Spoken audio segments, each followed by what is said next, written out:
வணக்கம் ஃப்ரெண்ட்ஸ், ரேடிகாசை சீரியலில் இன்னைக்கு எபிசோடில் என்ன நடக்குதுன்னு பார்க்கலாம் வாங்க. செல்வம் வண்டி ஓட்டிட்டு வர அவரோட மொபைல் ரிங் ஆகுது. வண்டியை நிறுத்திட்டு எடுத்து பார்த்துட்டு சொல்லுடா முத்துங்கிறாரு. டேய் செல்வம், எங்கடா இருக்கேன்னு அவர் கேட்க, நான் வீட்டுக்கு போயிட்டு இருக்கேன்டா. நீ எங்க சவாரிலியா இருக்கேன்னு கேட்குறாரு செல்வம். இல்லடா, வீட்டில் தான் இருக்கேன்னு முத்து சொல்லிட்டு இருக்கும் போதே, டேய் முருகே அவங்க சொந்தக்காரங்களை ஆஸ்பத்திரி கூட்டு போன்னு சொல்லியிருந்தானே, நீ போகலையான்னு கேட்குறாரு செல்வம். அது மீனா வேற தாத்தா பாட்டி ஊருக்கு போயிருக்காளா அப்படின்னு முத்து சொல்ல, ஆமாங்கிறாரு செல்வம்.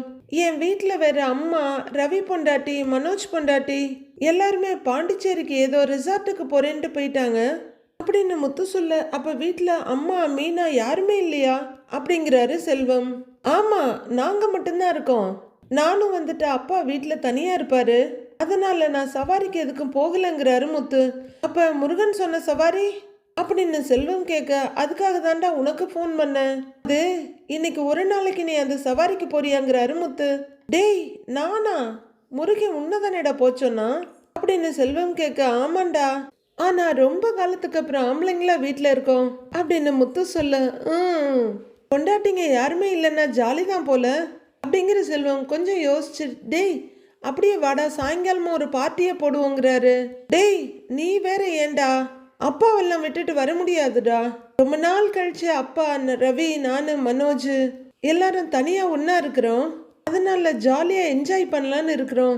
நீ அந்த சவாரிக்கு போயிட்டு வந்துற அப்படின்னு முத்து சொல்ல, சரிடா, இன்னைக்கு ஒரு நாளைக்கு நான் போறேன், ஆனா நாளைக்கு வேற ஒரு சவாரி புக் ஆயிருக்குடா, திருவண்ணாமலை வர போகணுமேங்கிறாரு அவரு. சரிடா, இன்னைக்கு நீ போயிடு, நாளைக்கு ரவி இருக்க சொல்லிட்டு நான் போயிடுறேன் அப்படின்னு முத்து சொல்ல, சரிடா அப்ப நான் போறேன், நீ அவங்க நம்பரு, அட்ரஸ் அதெல்லாம் அனுப்பி வச்சுடு, நான் பாத்துக்கிறேங்கிறாரு செல்வம்.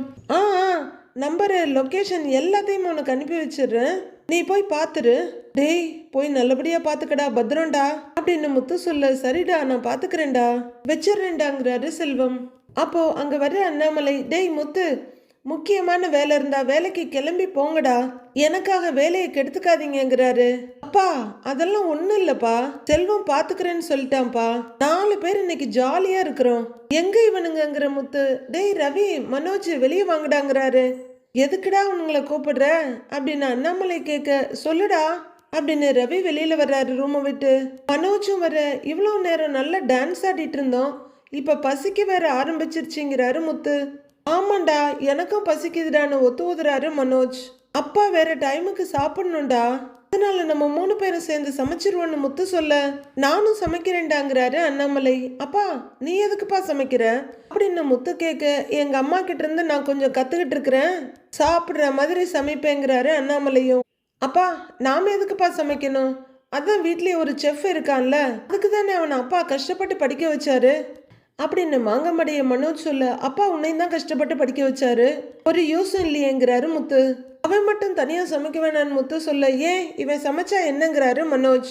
டேய் அவன் ஹோட்டல்ல போய் தினமும் அந்த வேலையை தாண்டா பாத்துக்கிட்டு இருக்கிறான், வீட்லயும் அந்த வேலையை அவன் தனியா செய்யணுமா, ஆளுக்கு ஒரு வேலை செஞ்சா சீக்கிரமா வேலை முடிஞ்சிரும்டா, எல்லாரும் சேர்ந்து சமைக்கலாங்கிறாரு முத்து. மனோஜுக்கு இதுல கொஞ்சம் கூட விருப்பமே இல்ல. ஆமாண்டா, நானும் சமைச்சு ரொம்ப நாளாச்சு, இன்னைக்கு ஒரு கை பார்த்துடுவோம், நான் மிளகு ரசம் வைக்கிறேங்கிறாரு அண்ணாமலை. அப்பா உங்களுக்கு நிஜமாவே செய்ய தெரியுமான்னு மனோஜ் கேட்க, டேய் அப்பா அதெல்லாம் சூப்பரா செய்வாரு, நீ என்ன செய்யற அதை சொல்லுங்கிறாரு முத்து. பெருசா யோசிக்கிற மனோஜ், நான் வேணா மோர் ரெடி பண்றேங்கிறாரு. டென்ஷன் ஆகுற முத்து, அப்படியே கொஞ்சம் சுடுதண்ணி வச்சுறேன்னு சொல்ல, ஸ்ருதிக்கு பதிலா ரவி சிரிக்க ஆரம்பிச்சிடுறாரு. ஐயோ இவனை வச்சுட்டு நான் என்னதான் பண்ண போறேன்னு தெரியலங்கிற மாதிரி அண்ணாமலை திரும்பி நின்னுக்க, ஏண்டா தயிரை கடைஞ்சா அதுவே கொஞ்ச நேரத்துல மோர் ஆயிட போகுது, இதை ஒரு வேலைன்னு சொல்லிட்டு இருக்கிற அப்படின்னு முத்து சொல்ல, டேய் விட்ரா, அவனுக்கு தெரிஞ்சதை அவன் வைக்கட்டும் அப்படின்னு ரவி சொல்ல, சரி அப்ப நான் சாம்பார் வைக்கிறேன், மீனா சமைக்கும் போது சொல்லி கொடுத்துருக்குறாங்கிறாரு முத்து. அப்ப நான் கூட்டு பொரியல் வச்சிடுறேங்கிறாரு ரவி. கேட்டுட்டு இருக்க அண்ணாமலை, டேய் இவ்வளவும் செய்யணுமாடான்னு கேட்க, அப்பா என்னைக்கும் ஒரு நாள் தானேப்பா சமைக்கிறோம், தெரிஞ்ச எல்லா வித்தையும் இறக்குவோம், பாத்துக்கலாம் வாங்க ஸ்டார்ட் பண்ணலாம் அப்படின்னு முத்து சொல்ல, டேய் வாங்கடா போலாம் அப்படின்னு அண்ணாமலை போக எல்லாரும் போறாங்க. ஏதோ விசேஷத்துக்கு சமைக்கிற மாதிரி டைனிங் டேபிள் ஃபுல்லா கலர் கலரா காய்களை நிரப்பி ஆளாளுக்கு ஒரு வேலை பார்த்துட்டு இருக்காங்க. எந்த ஒரு தங்கு தடையும் இல்லாம 4 பேரும் சந்தோஷமா பேசிட்டு சிரிச்சுக்கிட்டு வெஜிடபிள்ஸை கட் பண்ணிட்டு கிச்சனுக்கு வர்றாங்க. ஃபர்ஸ்ட் அண்ணாமலை மெழுகுரசத்தை வச்சிட்டு இருக்காரு. அப்பா இந்தாப்பா தண்ணி அப்படின்னு முத்து அப்பாவுக்கு ஹெல்ப் பண்றதோட அப்பா எப்படி வைக்கிறாருன்னு கவனிச்சுக்கிறாரு. போதுமா வேணுமான்னு கேட்க போதுண்டாங்கிறாரு. மனோஜ் கத்திய வெஜிடபிள் கிட்ட கொண்டு போறதும் திருப்பி கொண்டு வர்றதுமா பண்ணிக்கிட்டு இருக்க. டேய் என்னடா பண்ணிட்டு இருக்க, ஒரே அளவா வெட்டுடா அப்படின்னு முத்து மிரட்டிட்டு அந்த பக்கம் போறாரு. கொஞ்ச நேரத்துல ரெடி ஆயிடுச்சுன்றாரு அண்ணாமலை. வழக்கம் போல வெறும் பாத்திரத்தை கிண்டிட்டு இருக்காம உண்மையாவே பாத்திரத்துல எதையோ வச்சு கிண்டிக்கிட்டு இருக்காங்க. காமெடி பீஸ் மனோஜ் தான் எதையோ செய்யறதுக்காக அடுப்புக்கிட்ட வர்றாரு. டப்பிங்லாம் எடுத்து பார்த்து வச்சுட்டு ரவி மாதிரி ஸ்டைலா உப்பை தூவி பார்த்துட்டு ஒரு கொத்து கருவேப்பிலையை அப்படியே கையில எடுத்து உருவ போக டேய் டேய் கொஞ்சமா போடுறாங்கிறாரு ரவி. அடுத்து 2 கொத்து கருவேப்பிலையை உருவி போட்டுட்டு இந்த பக்கம் வர ரவி பொரியல் பண்ணிட்டு டேஸ்ட்டுக்கு எடுத்து கொடுக்குறாரு. சாப்பிடுற முத்து டேய் சூப்பர் டான்னு ரவி அலாக்கா தூக்கிடுறாரு. ரவியும் 2 கையும் விரிச்சிட்டு அந்த மொமெண்ட்டை ஜாலியா என்ஜாய் பண்ணிட்டு இருக்காரு. அண்ணாமலை ஒரு தட்டில் எல்லாம் போட்டு வச்சிருக்காரு. கூட்டு பொரியல் ரெடி அப்படின்னு முத்து கத்திக்கிட்டு இருக்காரு. கிறிஷோட பாட்டி உட்கார்ந்துருக்க. அவங்க மொபைல் ரிங் ஆகுது. எடுத்து பார்த்துட்டு சொல்லு கல்யாணிங்கிறாங்க. நீ அவங்க கிட்ட பேசுனியா அப்படின்னு அதிகாரமா கேட்க பேசுனேன். யாரோ செல்வம்னு ஒரு டிரைவர் வந்திருக்காரா அப்படின்னு அவங்க அம்மா சொல்ல ரோஹிணிக்கு அப்பாடா நிம்மதியா இருக்கு. ஓ செல்வமா, முத்துவோட ஃப்ரெண்டு தான். நல்ல வேளை முத்து போகல. நான் நினைச்ச மாதிரி தான் நடந்திருக்கு. இப்பதான் எனக்கு நிம்மதியாவே இருக்கு. சரி அவங்க வேற ஏதாவது உங்ககிட்ட கேட்டாங்களா அப்படின்னு ரோஹிணி கேட்க இல்ல வேற எதுவும் கேட்கலங்கிறாங்க அவங்க அம்மா. கிருஷ் இங்கேயும் அங்கேயும் குச்சி குச்சி விளையாடிட்டு இருக்காரு. முத்துவால வர முடியலன்னு அந்த செல்வம் சொல்லி இருக்காரா அப்படின்னு அவங்க அம்மா சொல்ல அப்ப இன்னைக்கு ஒரு நாள் நான் எந்த டென்ஷனும் இல்லாம நிம்மதியா இருப்பேன். அப்புறம் அவங்க திரும்பியும் உனக்கு கால் பண்ணாங்கன்னா நீ எதுவுமே பெருசா பேசிக்காத அப்படின்னு ரோஹிணி சொல்ல சரின்னு அவங்க அம்மா அதுக்கும் தலையாட்டிக்கிறாங்க. அப்புறம் நீயா ஃபோன் பண்ணி எதுவும் பேசி வார்த்தைங்களை விட்டுறாத அப்படின்னு ரோஹிணி சொல்ல சரிடி நான் என்ன சொல்ல போறேங்கிறாங்க உங்க அம்மா. இல்ல சொல்றேன், அவங்கள வந்து கால் பண்ணாலுமே இல்ல என்ன பார்க்கணும்னு சொன்னா இப்ப வேண்டாம், அவ வெளியூருக்கு போயிருக்கான்னு சொல்லிடு சரியான்னு ரோஹிணி கேட்க சரின்னு தலையாட்டுறாங்க அவங்க அம்மா. கிருஷி என்ன பண்றான்னு கேட்க அவன் ஏதோ விளையாடிட்டு இருக்காங்கிறாங்க பாட்டி. சரி நான் அப்புறமா கால் பண்றேன் அப்படிங்கிற ரோஹிணி நிம்மதியா திரும்பி போறாங்க. இங்க சமைச்சு முடிச்சாச்சு. முத்துவும் ரவியும் கொண்டு வந்து வைக்கிறாங்க. ஃபர்ஸ்ட் மனோஜும் வேக வேகமா பிளேட்டையும் டம்ளரையும் கொண்டு வந்து வச்சுட்டு போக என்னடா இது சொல்லாமலே வேலையெல்லாம் செய்யறான் அப்படின்னு முத்து ஆச்சரியமா கேட்க ஆமாண்டா எனக்கும் அதிசயமா தான் இருக்கு அப்படின்னு ரவி சொல்ல அதிசயம்லாம் இல்ல, வீட்டுல பொண்டாட்டி இல்லைன்னா ஆம்பளைங்க எல்லா வேலையும் செஞ்சுதானே ஆகணும், வேற வழி கிடையாதுல்ல. பொண்டாட்டி இருந்தா உட்கார்ந்த இடத்துல இருந்தே அதிகாரம் பண்ணலாம்.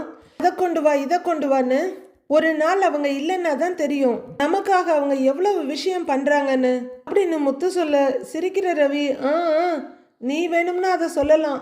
ஏன்னா அண்ணி இந்த வீட்டில் அவ்வளவு வேலை பார்க்குறாங்க.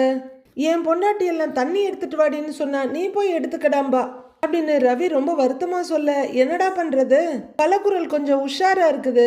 இல்லைன்னா மீனா மாதிரி இந்த வீட்டில் எல்லாத்தையும் தலையில கட்டிடுவாங்கல்ல அப்படின்னு முத்து சொல்ல வந்து நின்று கேட்டுட்டு இருக்க மனோஜ் டேய் என்னடா பேசிக்கிட்டே இருக்கீங்க பசிக்குதுடா அப்படின்னு கத்துறாரு. அதான் எல்லாம் ரெடி ஆயிடுச்சு இல்லடா வாடா சாப்பிடலாம் அப்படின்னு ரவி சொல்ல டேய் இருங்கடா அப்பாவை கூப்பிடணும்டா அப்படிங்கிற முத்து அப்பா அப்பான்னு கூப்பிட்டுக்கிட்டே போக அவர் வெளியில வர்றாரு.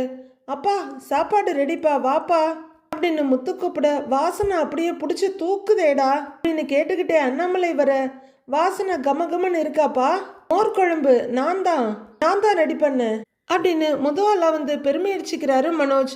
ஐயோ இவன் ஒரு நாளைக்கு செஞ்சுட்டு ஒரு வருஷத்துக்கு பீத்திக்குவான். அப்பா சொல்ல போனா நீ செஞ்ச ரசம் தான்ப்பா அப்படியே கமகமன்னு கமக்குது, ஏற்கனவே எனக்கு சளி வேற, இதை குடிச்சாலே எனக்கு சரியாயிடும்பா அப்படின்னு முத்து சந்தோஷமா சொல்றாரு.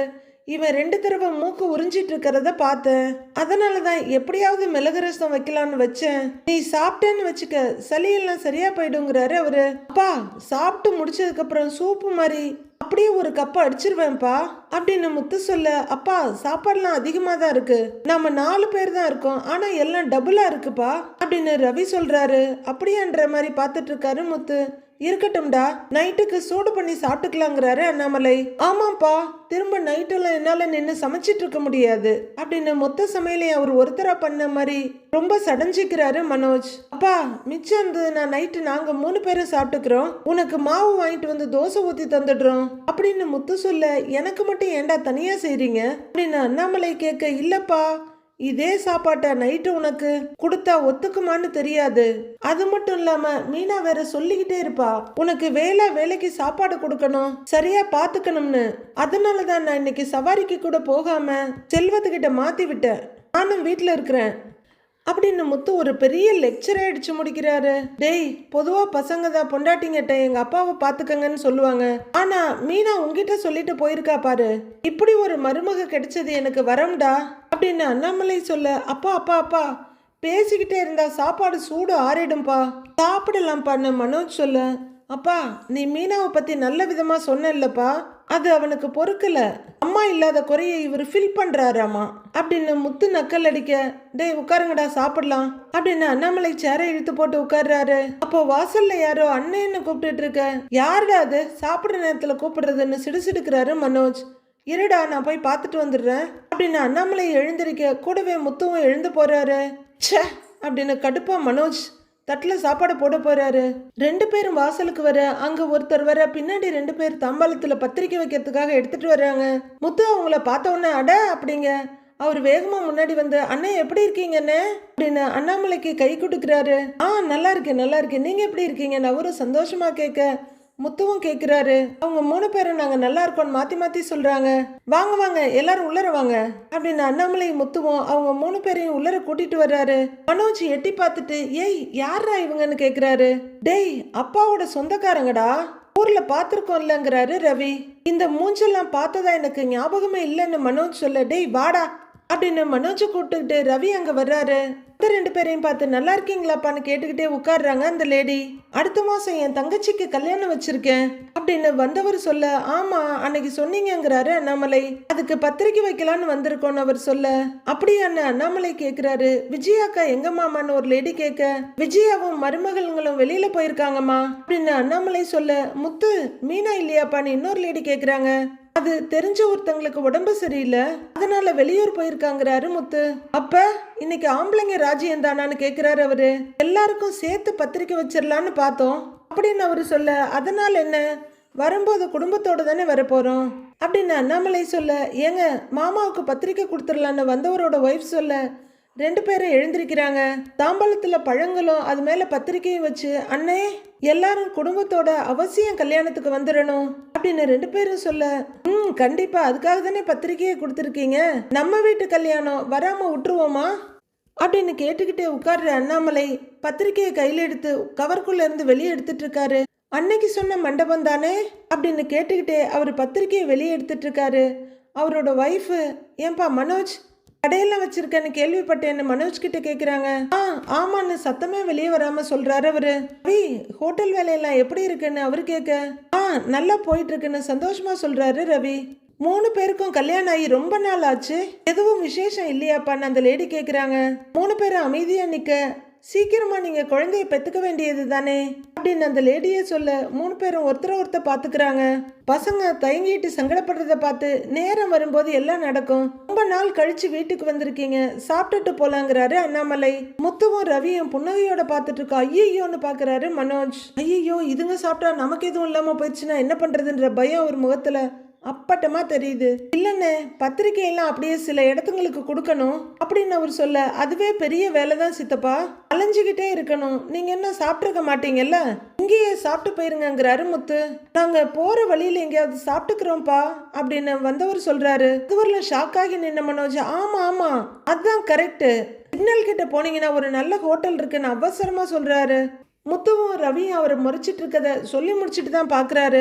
வந்தவங்க ஒருத்தர் பார்த்துட்டு இருக்க, ரொம்ப நாளைக்கு அப்புறம் வீட்டுக்கு வந்திருக்கிறீங்க, சாப்பிடாம போனா எப்படி, சாப்பிட்டுட்டு தான் போகணுங்கிறாரு அண்ணாமலை. இல்லன்னே அது அவங்க தம்பி சமாளிச்சிட்டு இருக்காரு. ஏங்க மாமா தான் சாப்பிட சொல்றாங்கல்ல, அவரு சொல்லி சாப்பிடலன்னா மனசு சங்கடப்படாதான்னு ஒரு ஒய்ஃப் கேக்குறாங்க. சாப்பாடெல்லாம் ரெடியா தான் இருக்கு வாங்கன்னு ரவி இன்வைட் பண்ண, ஏய் எனக்குடா நமக்கு மட்டும்தானே சாப்பாடு இருக்கு அப்படின்னு அழாத குறையா கேக்குறாரு மனோஜ். அதிகமா தாண்டா சமைச்சிருக்கேங்கிறாரு ரவி. உடனே மனோஜ் வந்தவங்க தலையை எண்ணி பாக்குறாரு. 3 பேர் தானே, அப்ப நமக்கு சாப்பாடு இருக்கும் அப்படின்னு மனோஜ் அடிக்குறல்ல சொல்லிட்டு இருக்க, தம்பி என்ன சொல்றாருன்னு கேக்குறாரு வந்தவரு. உங்களை சாப்பிட கூப்பிடுறாருன்னு சமாளிக்கிறாரு ரவி. அண்ணே நாங்க 2 கார்ல வந்தோம், வெளியில 3 பேர் இருக்காங்க அப்படின்னு வந்தவர் சொல்ல, அவ்வளவுதான் பயங்கர அதிர்ச்சி ஆயிடுது மனோஜுக்கு. அப்படின்னா அவங்கள வேணா வெளியில ஹோட்டல்ல சாப்பிட சொல்லிருங்கிறாரு மனோஜ் வேகமா. உடனே முத்து மனோஜ் கால்ல படார்னு ஒரு அடி வச்சிடுறாரு. ஒண்ணு மனோஜ் வழியில கத்த என்னாச்சுப்பாங்கிறாரு வந்திருக்கவரு. அது ஒண்ணும் இல்ல, வந்திருக்கவங்க எல்லாரும் இங்கேயே சாப்பிடணும்னு ஃபீல் பண்றான் அப்படின்னு முத்து சொல்ல, எல்லாருக்குமே சாப்பாடு இருக்கு, அவங்களையும் வர சொல்லுங்கிறாரு அண்ணாமலை. இல்லன்னே, இத்தனை பேருக்கு சாப்பாடு எப்படின்னு வந்தவர் கேட்க, அப்பா ஆமாப்பா அவங்க சொல்றதும் சரிதானேப்பா அப்படின்னு மனோஜ் படபடக்க, சாப்பாடு அதிகமா தானே வச்சிருக்கிறோம், அவங்களும் சாப்பிட்டா சரியா இருக்குங்கிறாரு அண்ணாமலை. இப்ப நான் கீழே போய் அவங்கள கூட்டிட்டு வந்துடுறேன் அப்படின்னு வந்தவர் எழுந்திருக்க, இருப்பா அப்படிங்கிற அண்ணாமலை. ரவி நீ போய் அவங்கள கூட்டிட்டு வந்துருன்னு சொல்ல, டேய் டேய் அப்படின்னு போற ரவிய பாவமா கூப்பிட்டுட்டு நிக்கிறாரு மனோஜ். எல்லாரும் வாங்க அப்படின்னு வந்தவங்கள கூட்டிட்டு போய் முத்துவும் அண்ணாமலையும் உட்கார வச்சிடுறாங்க. முத்து நீங்கெல்லாம் சாப்பிட்டீங்களா, அப்புறம் உங்களுக்கு இல்லாம போயிட போகுதுன்னு அவர் சொல்ல, ஆமா ஆமா நாங்க இன்னும் சாப்பிடவே இல்லை அப்படின்னு பறக்கா வெட்டி மாதிரி குறுக்க விழுந்து சொல்லிட்டு இருக்காரு மனோஜ். டேய் அதிகமாக தான் சமைச்சிருக்கிறோம், நீங்க சாப்பிடுங்க, எல்லாருக்கும் தாராளமா போதுங்கிறாரு அண்ணாமலை. இப்ப இன்னொரு 3 பேரை ரவி கூட்டிட்டு வர, வாங்க வாங்க நீங்களும் வந்திருக்கலாம்ல, ஏன் கீழே நின்றுட்டு இருக்கீங்கன்னு அண்ணாமலை கேக்குறாரு. இல்ல சீக்கிரம் புறப்படலான்னு தான் அவங்க சொல்ல, இன்னொருத்தர் வழியில எங்கேயாவது சாப்பிட்டுக்கலாம்ல, ஏன் இவங்களை தொந்தரவு பண்ணிட்டுங்கிறாரு. அதெல்லாம் ஒண்ணும் இல்ல, எல்லாரும் சாப்பிடுங்க உட்காருங்கன்னு முத்து எல்லாருக்கும் பரிமாறுறாரு. இதெல்லாம் ஒரு தொல்லையும் இல்லப்பா, அம்மா முக்கியமா ஒண்ணு சொல்லுவாங்க, பசியோட யார் வேணும்னாலும் வீட்டுக்குள்ள வரலாம், வீட்டை விட்டு போகும்போது யாரும் பசியோட போக கூடாதுன்னு சொல்லுவாங்க அப்படின்னு அண்ணாமலை சொல்லிட்டு இருக்க, ரவி அது கொஞ்சம் எடுறாங்கிறாரு முத்து. நாச்சியம்மா குடும்பம் அப்படித்தானே, வீட்டுக்கு போனாலே சாப்பிடாம விட மாட்டாங்கிறாரு வந்தவரு. மனோஜால பொறுக்க முடியல. கட்டத்துல அண்ணாமலைய கொஞ்ச தூரம் இழுத்துட்டு வந்துடுறாரு. என்னடான்னு கேட்க, அப்பா பாப்பாப்பா இவங்கெல்லாம் சாப்பிட்டு போயிட்டா நமக்கு சாப்பாடு இருக்காதே அப்படின்னு அவரு புலம்ப, வாயை மூடிக்கிட்டு பரிமாறுற வேலையை பாருப்போ அப்படின்னு சொல்லிட்டு அண்ணாமலை அங்கிருந்து போக, இவ்வளோ கஷ்டப்பட்டு சமைச்சது இவங்க வந்து சாப்பிடதானா அப்படின்னு புலம்புற மனோஜ். எப்ப இலை வந்து விழும் அதுல இருக்கத சாப்பிடலான்னு பாத்துட்டு இருக்க நாய் மாதிரியே பாத்துட்டு நிக்கிறாரு. ரொம்ப நொந்து போய் கைய கால உதறிட்டு நிக்கிறாரு.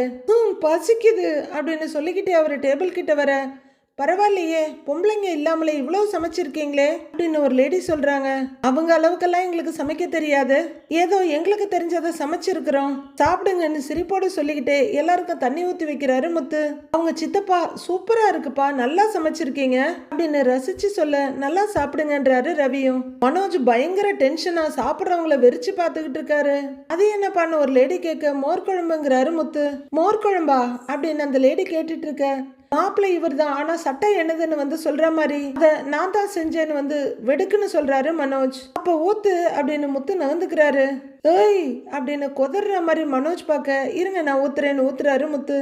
எல்லாரும் சாப்பிட்டு முடிச்சுட்டு எழுந்திரிச்சுட்டு அங்க பிளேட்டும் காலியா இருக்கு, சமைச்ச பாத்திரங்களும் ஆல்மோஸ்ட் காலி. மனோஜ் ஒரு ஹாட் கேஸ் எடுத்து கையில வச்சுட்டு பார்க்க, அதுல காக்காக்கி போடுற அளவுக்கு கூட சோறு இல்ல, எலிக்கு போடுற அளவுக்கு தான் இருக்கு. காலுக்கு வர்றவங்க சாப்பாடு ரொம்ப நல்லா அருமையா இருந்தது, வயிறார சாப்பிட்டோம், ஆம்பளை பசங்க சமைச்சதுன்னு நம்பவே முடியலன்னு அப்படின்னு அவங்க சித்தப்பா மனசார சொல்ல, என் பசங்க எல்லா விஷயத்திலயும் கெட்டிக்காரனுங்க, அதுலயும் ரவி செஃப்பா இருக்கான், சொல்லவா வேணும் அப்படின்னு பெருமையா அண்ணாமலை சொல்றாரு. அப்ப சரிங்கண்ணே நாங்க வர்றோம், பத்திரிக்கை கொடுக்க போகணும், எல்லாரும் குடும்பத்தோடு வந்துருங்க அப்படின்னு அவர் சொல்ல, அவர் ஒய்ஃப் வந்திருக்க மத்த எல்லாருமே வந்துருங்க கண்டிப்பா வந்துடணும், முன்னாடியே வந்துடணும்னு சொல்லிட்டு, போயிட்டு வரோம் மாமா, போயிட்டு வரோம்ப்பா, வரோம்ப்பான்னு சொல்லிட்டு எல்லாரும் கிளம்புறாங்க. முத்து வாசப்படி வரல வந்து பார்த்து போயிட்டு வாங்கன்னு சொல்ல, சரிப்பா நாங்க போயிட்டு வரோம்ப்பா அப்படின்னு சொல்லிட்டு எல்லாரும் படியிறங்கி கிளம்புறாங்க. 3 பேர் அவங்கள வழி அனுப்பி வச்சுட்டு கிச்சன் பக்கம் வர, ஹாட் கேஸோட நின்றுட்டு இருக்க மனோஜை பார்த்து, டேய் என்னடா பண்றேன்னு கேக்குறாரு ரவி. பாரு நாளே பருக்க தான் இருக்குது, எல்லாத்தையும் சுத்தமா காலி பண்ணிட்டாங்க, நான் வச்ச மோர் குழம்பு கூட காலி அப்படின்னு அவரு வெறுப்பா சொல்ல, அப்ப என்ன அதுக்கு அப்படின்னு முத்து கேட்க, அப்பா எதுக்குப்பா அவங்கள சாப்பிட சொன்னீங்க, இப்ப எனக்கு சாப்பாடே இல்லப்பா அப்படின்னு பயங்கர கடுப்பா சொல்லிட்டு இருக்காரு.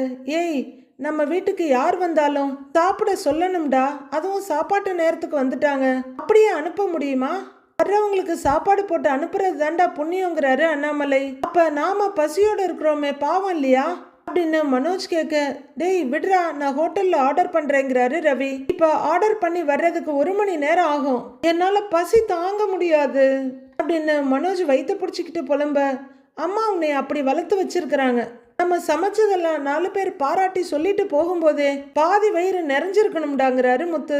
அப்புறம் எதுக்குடா நீ சாப்பிடுற அடுத்தவனுக்கு வாங்கி கொடுத்துரு, நீ சாப்பிடாதங்கிறாரு மனோஜ். முத்து முறைச்சிக்கிட்டு இருக்க, டேய் உள்ளர முட்டை இருக்கு, நான் உனக்கு ஆம்லெட் போட்டு தரேங்கிறாரு ரவி. வெறும் ஆம்லெட் சாப்பிட்டா பசி எப்படிடா போகும்? அம்மா இருந்திருந்தா கூட எனக்காக ஏதாவது ஸ்பெஷலா பண்ணி கொடுத்துருப்பாங்க அப்படின்னு மனோஜ் சினுங்க. நான் சொன்ன மாதிரி தான், அம்மா உன்னை நல்லா கெடுத்து வச்சிருக்காங்க. அடுத்தவங்க பசிய அப்பா யோசிக்கிறாரு பாரு, அவர் மனசு கொஞ்சமாவது உனக்கு இருக்காடாங்கிறாரு முத்து. டேய் விடு, சின்ன வயசுல இருந்தே அவன் பசி தாங்க மாட்டான், அவனுக்கு ஏதாவது செஞ்சு கொடுங்கிறாரு அண்ணாமலை.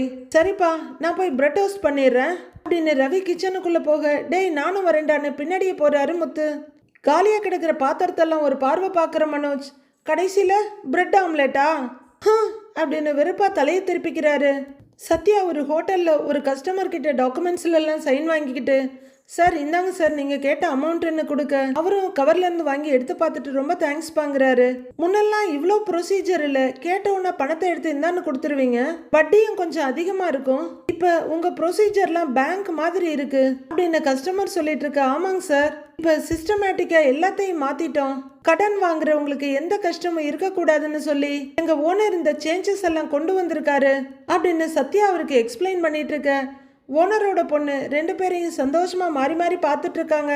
ரொம்ப சந்தோஷம்ப்பா அப்படின்னு கஸ்டமர் சொல்ல, நீங்க எந்த அளவுக்கு சீக்கிரமா உங்க லோனை கட்டுறீங்களோ அந்த அளவுக்கு இன்ட்ரெஸ்ட் அமௌண்ட்டும் கம்மி ஆயிடும் அப்படின்னு சத்யா சொல்ல, கண்டிப்பா சீக்கிரமே கட்டிடுவேங்க சார் அப்படின்னு கஸ்டமர் சொல்ல, நீங்க ஆரம்பிக்க போற புது பிசினஸ்க்கு என்னோட வாழ்த்துக்கள் அப்படின்னு சத்யா ஷேக் ஹேண்ட் கொடுக்க, ரொம்ப தேங்க்ஸ் சார், வரேங்க சார் அப்படின்னு அவர் கிளம்பிடுறாரு.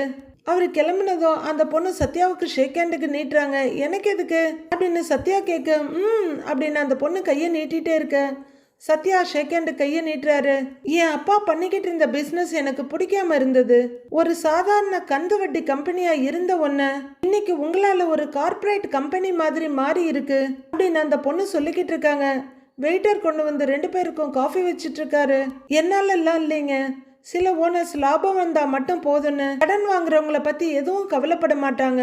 ஆனா சார், நான் சொன்னதுமே எல்லாத்தையும் கேட்டுட்டு உடனே எல்லாத்தையுமே மாத்திட்டாரு அப்படின்னு சத்யா சொல்ல, நீங்க சொல்லிதானே மாறினாரு, அப்போ நீங்க தான் எல்லா சேஞ்சுக்கும் காரணம் அப்படின்னு அந்த பொண்ணு சொல்ல, அப்படி பார்த்தா அதுக்கு நான் காரணம் இல்லை, எங்க மாமா தான் எனக்கு அட்வைஸ் பண்ணாரு, அதனால தான் நான் வந்து உங்க அப்பா கிட்ட பேசினேன் அப்படின்னு சத்யா சொல்ல, எங்க அப்பா கிட்ட வந்து பேசல, என்கிட்ட பேசுனீங்கன்னு அந்த பொண்ணு சிரிப்போட சொல்றாங்க. சத்யாவும் சிரிக்க அந்த பொண்ணு ஜூஸ் டம்ளர் எடுத்துட்டு காஃபி ஆறுத குடிங்கிறாங்க. சத்யா காஃபியை கையில எடுக்க, கேன் ஐ சே சம்திங்கிறாங்க அந்த பொண்ணு.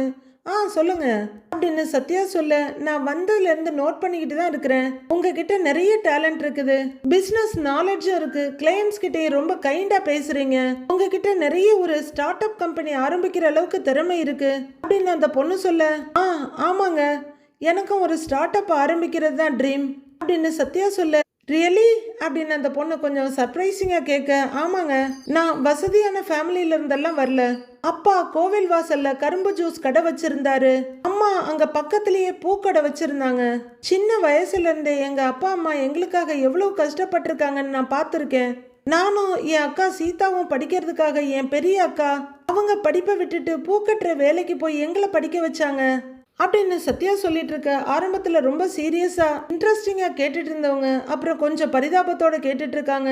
நிறைய நாள் நாங்களும் கடன் வாங்கி தான் வாழ்க்கையை ஓட்டிட்டு இருக்கோம், ஸோ அப்படி கடன் வாங்குறவங்க எவ்வளவு கஷ்டப்படுவாங்கன்னு எனக்கு நல்லா தெரியுங்கிறாரு சத்யா.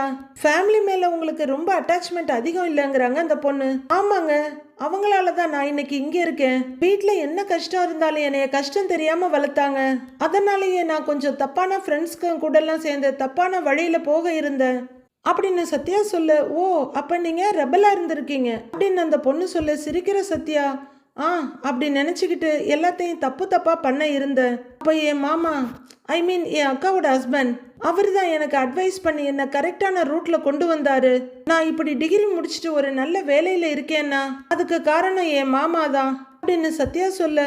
அந்த பொண்ணு ரொம்ப அட்மைரபிளாக கேட்டுட்டு, உங்களை சுற்றி இவ்வளோ பெரிய ஃபேமிலி இருக்குது, ஆனால் எனக்கு இப்படி அக்கா மாமான்லாம் யாருமே இல்லை, அப்பா அம்மா மட்டும்தான், அவங்களும் ஒன்றா இல்லை அப்படின்னு அந்த பொண்ணு சொல்லிட்டு இருக்கும்போதே அவங்க மொபைல் ரிங் ஆகுது. எடுத்து பார்க்குற அந்த பொண்ணு, டாக் ஆஃப் த டவர், எங்கள் அம்மா தான் ஃபோன் பண்ணுறாங்க அப்படின்னு சொல்லிக்கிட்டே ஃபோனை வச்சுட்டு, ஆமாம்மா, ஆஃபீஸில் இல்லை, ரெஸ்டாரண்ட்டில் தான் இருக்கேன், நாம் எப்பவும் போவோம்ல வலசரவாக்கத்தில் அந்த ரோட்டில் இருக்குல்ல, அதுதான். ஓகேம்மா, அப்படின்னு பேசிட்டு போனை வச்சுட்டு சத்யாவை பார்க்க அவர் சீரியஸா காஃபி குடிச்சிட்டு இருக்காரு.